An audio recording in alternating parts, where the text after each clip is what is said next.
A young monkey was getting ready to embark on a long journey, feeling bored with the forest where it currently resided.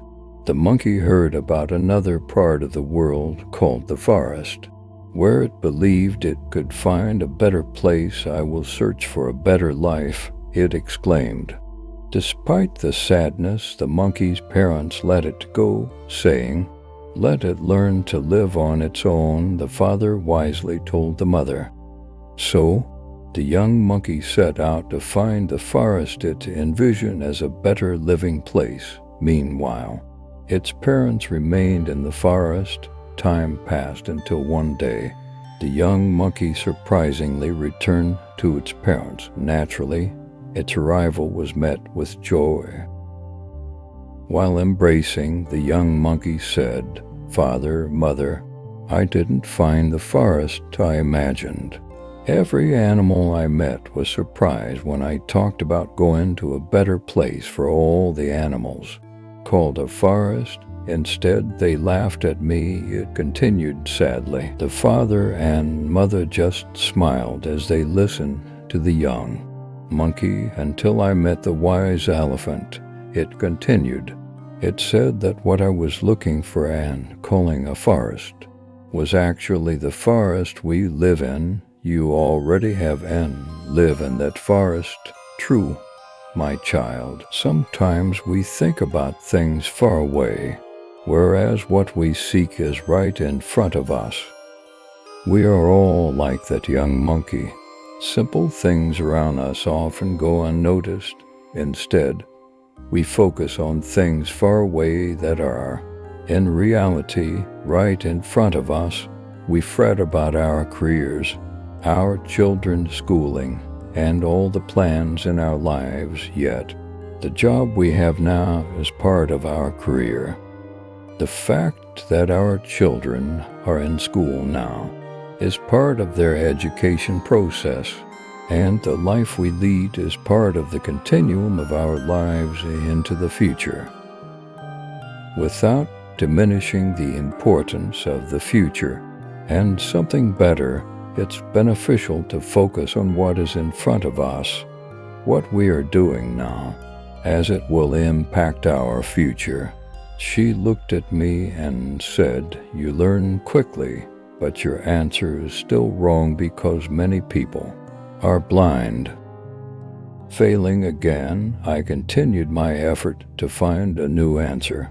And from year to year, my mother kept asking me several times, and her answer was always no.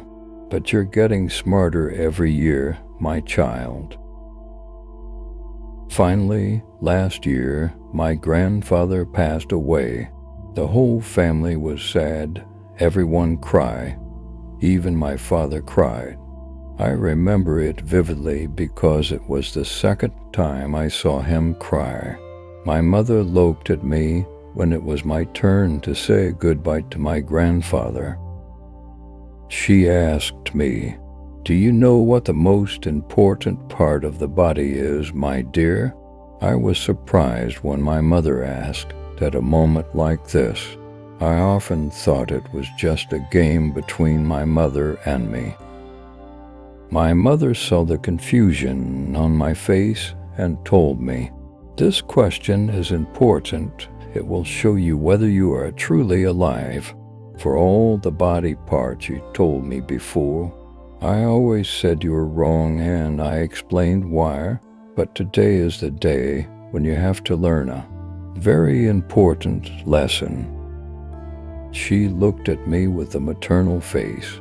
I saw her eyes filled with tears. She said, "My dear, the most important part of the body is your shoulders." I asked, "Is it because of its function to support the head?"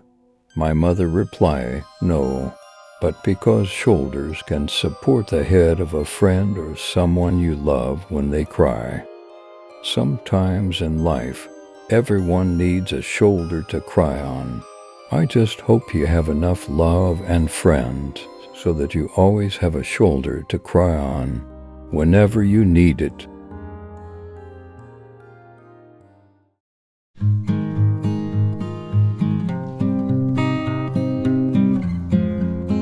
Finally, I knew that the most important part of the body is not to be a self-centered person, but to have compassion for the suffering experienced by others. People will forget what you say. People will forget what you do. But people will never forget how you make them feel. Your future, your career, and your life are what you do today. Thanks for watching, and keep stronger.